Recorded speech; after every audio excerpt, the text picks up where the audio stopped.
Saludos a todos los que a partir de este momento se ponen en contacto con nosotros en este espacio. Recuerden nuestra cuenta en YouTube, Miosotis Grullón es nuestra cuenta. Recuerden suscribirse. Para nosotros un placer inmenso. Siempre el seguimiento que ustedes nos dan a partir de este momento. Mis saludos a toda la comunidad dominicana residente en el exterior.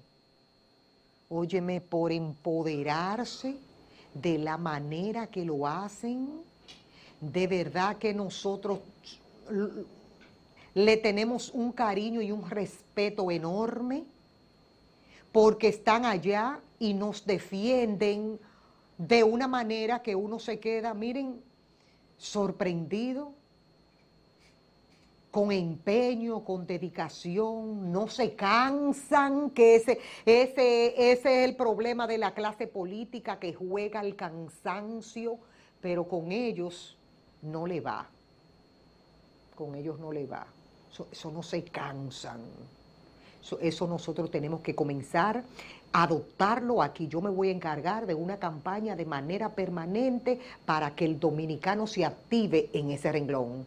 No podemos permitir que nadie llegue a una función y considere que es Dios. Lo más grande que existe es el divino, el Señor, nuestro querido Dios.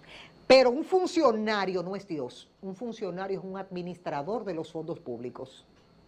Entonces, como eso uno sabe que eso es mío y yo te lo nombré a ti para que tú me lo administres, ¿por qué tú tienes que cerrar la puerta de tu despacho? Y di que, saludos, se le dice a la secretaria, yo quiero ver a fulano. Ay, él no está, no puede recibir visita, es con cita. Embuste, denúncielo inmediatamente. Porque el funcionario no está para recibir a la gente de un pueblo. Di que por cita. Esa puerta tiene que estar abierta, porque usted maneja los cuartos míos y los cuartos suyos y los cuartos de todo el mundo. Entonces usted no tiene que cerrar puertas porque ese dinero no es suyo. Ahora, lo que usted heredó de su papá y su mamá, usted hace una empresa privada y ahí sí usted pone una secretaria y dice, yo recibo al que me da la gana, pero el que maneja lo público tiene que recibir a todo el que vaya ahí. Si usted se cansó, renuncia y váyase para su casa, porque esa es la misión del que maneja los fondos. Por eso le dicen fondos públicos, no son privados. Entonces yo he querido invitar al doctor Guillermo Peña, politólogo, abogado, de esa gente comprometida, gente joven que decidió hace mucho tiempo tener una hoja de servicio en favor de convertirse en la voz de los que no tienen voz. Entonces, él está aquí compartiendo con nosotros y vamos a evaluarlo todo en su justa dimensión. Todo en sentido general, principalmente de todo esto que ha sucedido desde hace un par de semanas con la Operación Falcón y el proceso, cómo lo está mirando él a corto, mediano y largo plazo. El doctor Guillermo Peña nos acompaña. Para mí, un placer enorme reencontrarme de nuevo con usted. Muy buenos días, Miosotis. Gracias siempre por la invitación y sabe que a la disposición siempre. Doctor, voy a comenzar por esto porque esta partecita me inquieta, este último minuto, pero quiero comenzar por ahí porque me llama la atención. El joven que fue detenido la semana pasada junto a Mosquea, que es supuestamente, según el Ministerio Público, hermano de Radiel, el que se considera la cabecilla de toda esta operación Falcón, fue detenido junto a un sobrino de Walter Musa. Pero ya tenemos el dato de que ese sobrino de Walter Musa fue interrogado y que fue despachado. Esos interrogatorios que se dan y que el Ministerio Público como que causa un furor en el momento y los medios de comunicación todos se pronuncian y después la persona es enviada normal a su casa y se dice fue un simple interrogatorio. Uno no puede pensar que será una estrategia del Ministerio Público adoptar esas medidas de esa forma. Bueno, Miosotis, la verdad es que el Ministerio Público, como garante, de representante de la sociedad, tiene una labor de investigación. Los fiscales, las fiscales tienen sus estrategias para hacer esta investigación. Ojalá que no sea el aparataje parte de las cosas que hagan los fiscales, sino que se realice la investigación con el debido proceso y que se realice una investigación con pruebas suficientes. Por lo que veo, la joven que estuvo también involucrada, que es sobrina, igual que el otro sobrino, Heidi Musa, fue liberada después de algunas preguntas que se le hizo en la fiscalía y parece, cuando uno ve ese tipo de acciones, que quizás el aparataje no era necesario. Pero yo creo que es importante que el Ministerio Público haga su investigación, ¿no? Que determine cuáles son los elementos de prueba que involucran a las personas que han sido llamadas. A veces pasa, Miosotis, y lo digo por mi experiencia cuando estuve en los tribunales, ¿no? Que el Ministerio Público hace una citación a través de un alguacil, ¿no? El tribunal hace la citación y no se acude al llamado. Entonces, como no se acude, pues se hacen los allanamientos o se hace, digamos, también una declaración en rebeldía para que la persona asista. Entonces, yo lo que creo es que en estos casos, ahora mismo hay una labor muy activa del PEPCA, ¿no? del Departamento de Prevención de Corrupción Administrativa, y que está investigando a todas las personas que estén en estos círculos de lavado de activos, de narcotráfico y de corrupción.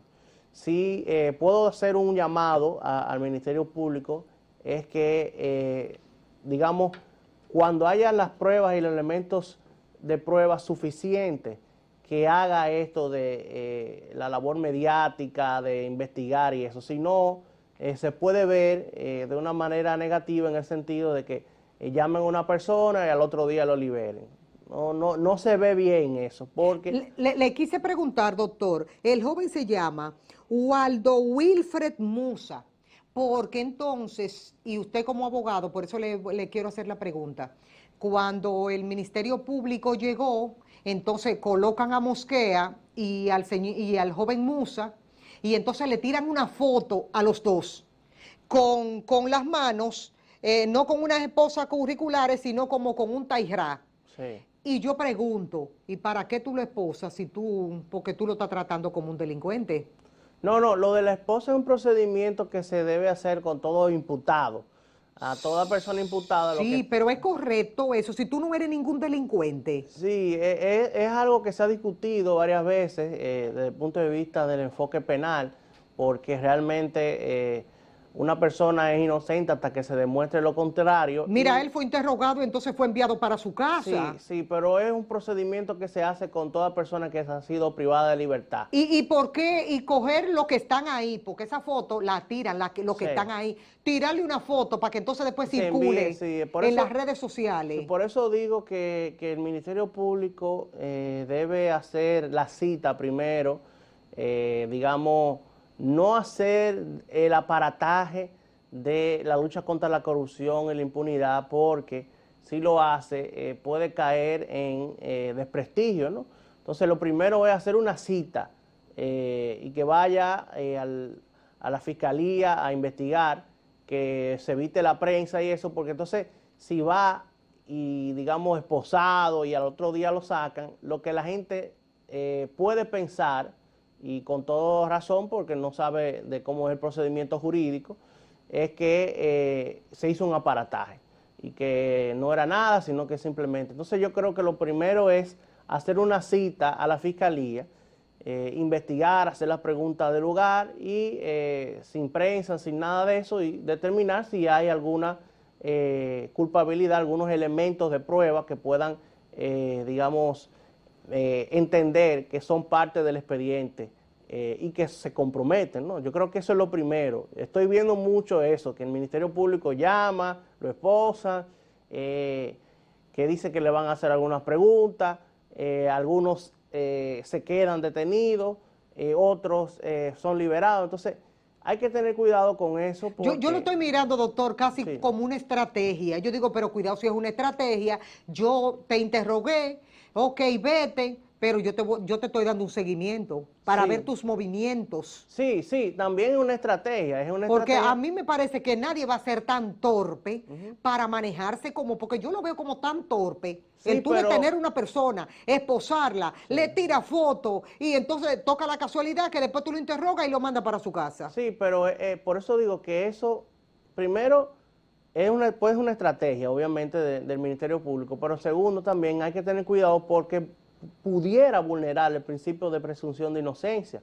¿Por qué digo que pudiera vulnerarlo? Bueno, porque digamos que la participación en el expediente no fue tal que haya elementos de prueba que los indiquen como una persona que, digamos, está en una red de lavado o de narcotráfico. Ya tu imagen fue distorsionada en los medios de comunicación por todos lados. Entonces hay que tener cuidado con eso. Yo creo que... Doctor, pero también hay que decir que puede ser que después, en medio de un juicio, los que estén ahí que hablen y te incriminen, te van a mandar a buscar como quiera. Sí, pero mientras, por eso que lo digo, bueno, ¿cómo lo hago entender? Primero que el Ministerio Público tiene todo el derecho a citar, a investigar a toda persona. Eso no podemos evitarlo. Ahora, lo que sí hay que evitar es el aparataje para que no se vulnere el principio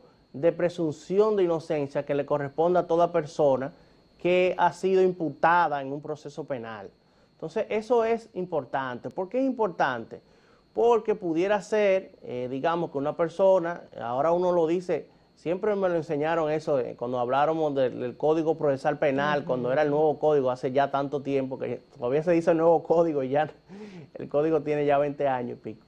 Y ese proceso del debido proceso, ¿no?, que es un principio del Código Procesal Penal y también de la presunción de inocencia, lo que se busca con eso es que no se dañe la imagen, la reputación de una persona por el hecho de que haya sido investigado o le hayan citado para un proceso penal. Solamente ya yo diría que cuando ya hay una sentencia o cuando ya una persona más bien está siendo procesada, que está en una prisión preventiva porque, digamos, el Ministerio Público haya determinado con la sentencia de un juez que se necesita tenerle prisión preventiva, que es otra cosa. La prisión preventiva, Miosotis, es la excepción en un proceso penal. Y yo creo que hemos estado, digamos, incentivando mucho el tema de la prisión preventiva, cuando a veces quizás no es necesaria esa prisión preventiva, sino que la persona pudiera estar dándole el seguimiento al Ministerio Público, claro está, con la policía y eso, para que no se fugue, porque a veces hay peligro de fuga, Miosotis.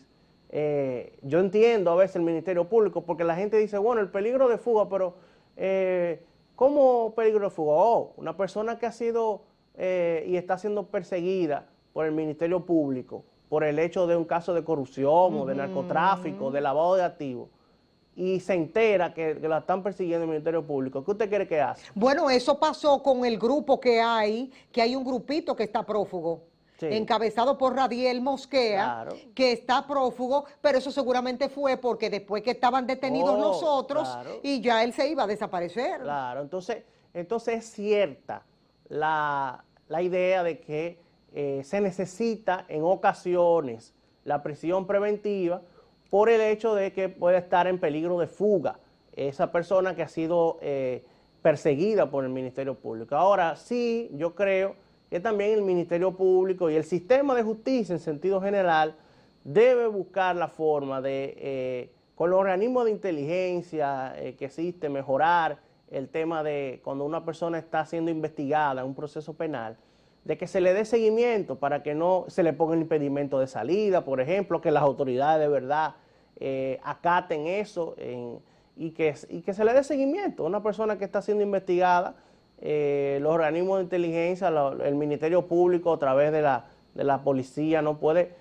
buscar la manera de que no se fugue esa persona. Claro, estamos hablando de una situación, digamos, un poco difícil a veces, porque esas personas que están en redes de narcotráfico, de lavado de activos, tienen yates, tienen aviones y eso, y se pueden escapar. Por eso es que se les solicita a veces la prisión preventiva, porque pueden estar en peligro de fuga. Ahora, vuelvo y repito, hay que tener cuidado con estos procedimientos que a veces parecen como aparatosos, ¿no? Como un aparataje, y luego... Como que uno lo ve como con un bulto. Sí, como un bulto, exacto. Ajá, es un aparataje, pero después toca la casualidad que fue un bulto. Sí. Entonces a mí me parece que eso no creo como que sea ahí como tan sencillo. A mí me parece que hay algo más por detrás. Sí, puede ser una estrategia, como digo, del Ministerio Público, en el sentido de, ya hay una imagen en el país de lucha contra la corrupción y la impunidad. Sí, pero toda la vida nos dijeron a nosotros eso y era embuste. Era embuste, pero ahora sí. Una observación, ¿cómo usted ve como abogado el hecho de que empezaron a sacar un sinnúmero de fotos del procurador, del ex procurador Joan Alain? Ahí estaba en esa mesa Mosquea y estaba Heidi Musa. Yo soy de las que en el plano personal dice que tú y yo no podemos tirar una foto, Sí. y si tú eres un delincuente, pero que el hecho de que tú estés como que en una fotografía Sí, con alguien sí. no te incrimina, pero aquí sí. No, pero no, aquí en la no, República no, Dominicana sí, empezaron a no. sacar fotos, No, pero mira, como- fulano estaba con fulano. No, eso, por eso que digo la importancia del principio de presunción de inocencia. Porque como usted acaba de decir, una foto no me incrimina a mí en un delito o en un crimen, porque puede ser que yo me he tomado una foto con una persona y simplemente yo desconozca las labores que hace esa persona, o sea, no tengo por qué. E incluso aunque la conozca, no significa que yo esté involucrado en un proceso de corrupción, o de narcotráfico, de lavado, porque hay que probarlo. ¿ves? Y más en un país tan pequeño como este, donde todo el mundo se conoce. Exactamente. Entonces yo creo, por eso que insisto, la presunción de inocencia, eso de la foto, de publicar fotos, eso los medios deben cuidarse, los medios de comunicación deben cuidarse con eso. ¿Por qué deben cuidarse? Porque yo puedo demandar ese medio, porque me está dañando mi reputación. Puede caer ese medio en difamación e injuria. Eso es un delito. Y el derecho al honor y a la buena imagen es un derecho constitucional. Bueno, se lo hicieron recientemente al Torito. Bueno. Un medio formal prácticamente mencionó a Héctor Acosta, el Torito. Sí, entonces, claro, ahí hay un tema que siempre choca con el tema del derecho a la imagen y al honor y la difamación e injuria, que es el tema de la libertad de expresión y difusión del pensamiento, ¿no? Sí, pero no señalando gente en un asunto tan engorroso. Sí, los medios de comunicación deben ser responsables. ¿Por qué? Porque siempre y cuando no existan los elementos de prueba para, o digamos, no prueba, porque los medios no tienen no son jueces, los medios no son, eso es un error, cuando se mediatiza los casos a tal punto de que los medios dicen que es culpable o no, y entonces no hay un juez todavía que determine si es culpable o no, pero sí los medios en su labor de información, en su labor de dar la noticia, ¿no? Pues van contando una historia, ¿no? Lo que no pueden es señalar si esa persona es culpable o no. Lo que pueden decir, bueno, así está siendo investigado por el Ministerio Público y eso, pero lo de las fotos, para volver con el tema, hay que cuidarse con eso. De decir, mire, sí, está involucrado, mire la foto. No, usted no puede decir eso. ¿Por qué no lo puede decir? Porque usted puede caer en difamación, en injuria. Y ciertamente los medios tienen el tema de la libertad de expresión y difusión del pensamiento, el derecho a la información, que es un derecho también de los medios, ¿no? De informar a la gente, pero siempre cuidando las formas, como dicen, cuidando las formas, porque pudiera ser que caigan en una vulneración de un derecho fundamental como es el derecho al honor y a la imagen, que es un derecho constitucional. La otra parte que me choca también es que dentro de la Operación Falcón hay cosas que tienen que ver con el Ministerio Público cuando en ese momento estaba representado por Jean Alain. Entonces se dice que gente que ya está en el expediente también formó parte del despacho y que trabajaban ahí de manera directa con el ex procurador Jean Alain Rodríguez. Todo eso incrimina directamente a Jean Alain, aunque tú puedes tener gente dentro de un departamento trabajando y no necesariamente tú tienes que estar enterado de la función que haga tal o cual persona. ¿O me equivoco? Bueno, Mesotti, Muy difícil. lo que se ha dicho ya sobre esta red incrimina en cierta manera al ex procurador Jean Alain. ¿Por qué? Porque ahora el Ministerio Público, que ha dicho esto públicamente, ¿no? Valga la redundancia, debe tener pruebas ahora para decir que esto era parte de una red, ¿no? El Ministerio Público, todo este proceso que está construyendo, lo que parece ser es que se va a someter dentro de un mismo expediente, que es el caso Falcón, donde estamos hablando de no solamente de corrupción y de narcotráfico, sino de asociación de malhechores. Eso es lo que yo creo que hacia ahí es que va a apuntar el Ministerio Público, o sea, un proceso de asociación de malhechores que no era un asunto personal, ¿no? de alguien. Entonces es importante ver el expediente, porque no es bueno como abogado, siempre es bueno ver el expediente ya que va a depositar el Ministerio Público con respecto a estas personas, pero todo parece indicar, Mesotti, que sí, que esto era una red que pudiera ser una asociación de malhechores, donde incluso la cabeza, que era el procurador, estuviera algún tipo de involucramiento en esto. Pero hay que esperar que el Ministerio Público, como digo, deposite el expediente para ver entonces cómo se incrimina al procurador en esa red, ¿no? Uno puede ver este caso de la Operación Falcón y todos los demás que están pendientes en la justicia del seguimiento que le están dando las autoridades en ese sentido. Entonces uno ve el caso Odebrecht, que ya prácticamente está en una etapa final. Pudiésemos decir que nosotros vamos a sentirnos como sociedad conformes tal vez con los resultados que vayamos a ver dentro de esta etapa final de Odebrecht. Bueno, en el caso de Odebrecht es diferente. Recuerden que incluso la misma hoy procuradora Miriam Germán dijo en su momento que el expediente estaba flojo, que no habían elementos de prueba suficientes para determinar esto. Entonces, yo tengo mis reservas como abogado de qué va a pasar con el expediente de Odebrecht, por esa misma razón, ¿no? Si se dejaron fichas fuera, uno como cuando uno tiene un rompecabezas Sí. encima de la mesa, si sacan fichas, el rompecabezas no se va a poder armar. Así es. Entonces yo creo que incluso ha pasado tanto tiempo, de verdad que no creo que podamos ver, digamos,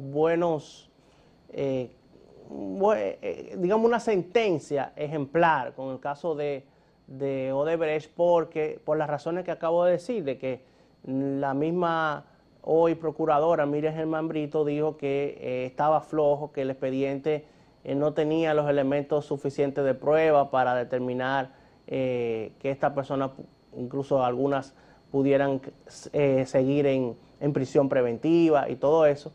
Pero vamos a esperar, yo creo que estamos ya a pocos meses de ver ya una sentencia definitiva de estos casos. Incluso ya han salido varios abogados a decir que el Ministerio Público está depositando elementos nuevos de prueba en tiempo que no debe ser. Pero vamos a ver, vamos a esperar. Yo no tengo mucha esperanza con el caso de Odebrecht por lo que acabo de decir, Sí. de que hay casos que... Si hay fichas si hay fichas importantes no que quedaron están. fuera, Así es como muy complicado el asunto. Sí. Yo estoy viendo una campaña activa a 1 año y casi 2 meses de instalado este gobierno y veo que la oposición está activa visitando la ciudad de Nueva York, haciendo contactos porque están en campaña. ¿Y cómo se puede explicar ese fenómeno? Bueno, ahí como politólogo te puedo decir que hay todo un tema, ¿no?, que a mí me preocupa y debe llamar la atención, Miosotis, a la Junta Central Electoral. La nueva ley electoral y la nueva ley de partidos políticos establece cuál es el tiempo de campaña, ¿no? Establece regulaciones. Se dijo mucho que la ley anterior no era suficiente porque no se regulaba bien la campaña y que se necesitaba una nueva ley electoral, una nueva ley de partidos. Ya hay una nueva ley de partidos y electoral. La Junta Central Electoral tiene el rol de velar porque se regulen las campañas electorales a destiempo. Aquí el llamado es a el órgano electoral. Pero la Junta no dice ni esta boca es mía. Entonces, por eso digo que me preocupa mucho porque ahora, lamentablemente, la excusa era que no había una ley que regulara, pero entonces ahora tenemos una ley nueva de partidos electoral. Entonces yo creo que tiene que ver más con la voluntad política de cómo... ¿Cuánto tiempo antes, según la ley, tiene que hacerse la campaña? La campaña electoral, lo que establecía la ley anterior, era que cuando se hacía la proclama de la Junta Central Electoral, cuando se hacía ya una proclama oficial, pues iniciaba la campaña electoral. Que eso eran 3 meses. 3 meses antes de... Que eso nunca se cumplió. Nunca se cumplió. Eso nunca se cumplió. Entonces ahora también ese es el tiempo establecido, que establece la nueva ley electoral de partidos, pero lamentablemente no se ha cumplido. Entonces yo creo que hay que hacer, mira, hay un ejemplo en México, el Instituto Federal Electoral. El Instituto Federal Electoral ha sancionado a partidos políticos cuando violan la ley de partidos o la ley electoral de México, ¿no? Entonces yo creo que el órgano electoral puede comenzar ya a dar ejemplos en ese caso. No puede continuar la campaña electoral del partido permanentemente. No puede ser eso. ¿Por qué no puede ser? Porque simplemente hay tiempos que lo regulan la ley. Entonces, a mí, igual que usted, eso me exacerba. A mí me preocupa, Sí. entonces, que se comience con tanto tiempo y que la ley esté ahí Y nada se cumple. y que no ocurra nada, porque entonces eso manda un mal mensaje Sí. que no es el más apropiado. Así es. Hay algunos de esos precandidatos de esas organizaciones políticas que están cogiendo su lucha en la ciudad de Nueva York. Lo vi ahí, sí, lo vi. ¿Cuál es su opinión al respecto? Esa comunidad está bastante No, activa. yo quiero aprovechar también, Miosotis, para felicitar a la comunidad de dominicanos y dominicanas en el exterior, que se ha mantenido activista, frontal, crítica, no importa el partido político, de verdad que hacen sentir muy orgullosos a los dominicanos y las dominicanas que estamos aquí. Yo tengo muchos familiares allá en Estados Unidos, sobre todo, y siempre son muy críticos con lo que está pasando aquí, porque ellos saben que lamentablemente la corrupción, el despilfarro de los recursos públicos es lo que ha hecho que este pueblo no sea un pueblo más próspero, un pueblo más democrático, donde los servicios públicos realmente estén garantizados. Entonces, yo quiero aprovechar también, Miosotis, para felicitar a esa comunidad de dominicanos y dominicanas en el exterior, que se mantiene crítica, frontal, y de verdad que sí, que la necesitamos, porque ustedes son las voces de nosotros allá y también aquí, porque hay mucha gente que no se atreve a decir las cosas, y se siente representada. El mensaje que le mandaron también a las autoridades actuales, de que si ustedes no me cumplen con esto, también le va lo suyo. También positivo, ese es el mensaje, sobre todo porque hay funcionarios y funcionarias que se le van los humos a la cabeza, como dice, que criticaron mucho el pasado de corrupción del PLD, pero hoy, lamentablemente, la opinión que tienen cuando se le critica a un funcionario del gobierno actual es que no, persecución política. Incluso he escuchado, y yo creo que es injusto, aunque pudiera tener cierta razón, pero es injusto decir que no, que Jenny Berenice es una fiscal que responde a tal corriente política. Pero cuando el Ministerio Público investiga la corrupción del pasado, entonces no está muy bien eso. Entonces así no, ¿verdad? Así no, porque no es lucha contra la corrupción. Entonces con la de anterior, sí, con la de hoy, no. Bueno, el presidente le respondió precisamente a quienes piensan así, a los funcionarios, a las funcionarias que piensan así. ¿Qué le dijo el presidente? Aunque le cueste la muerte, va a seguir la lucha contra la corrupción y la impunidad. Y lo dijo en Nueva York. El presidente dijo que es un compromiso sagrado, ético, que tiene el presidente Luis Abinader de luchar contra la corrupción y la impunidad. Y le hizo ese llamado a los funcionarios y funcionarias de hoy. O sea que, más claro, ni el agua. Yo quiero agradecer de verdad su presencia aquí, en la presencia del doctor Guillermo Peña, abogado, politólogo, por venir a compartir con nosotros, a debatir y a analizar todo esto en su justa dimensión, sin que se vea absolutamente nada de que se está haciendo por algo en específico, sino, fíjense que pusimos sobre la mesa los principales temas de lo que uno cree, cómo debería manejarse cada cosa. Al final de la jornada, ustedes van a ser los responsables.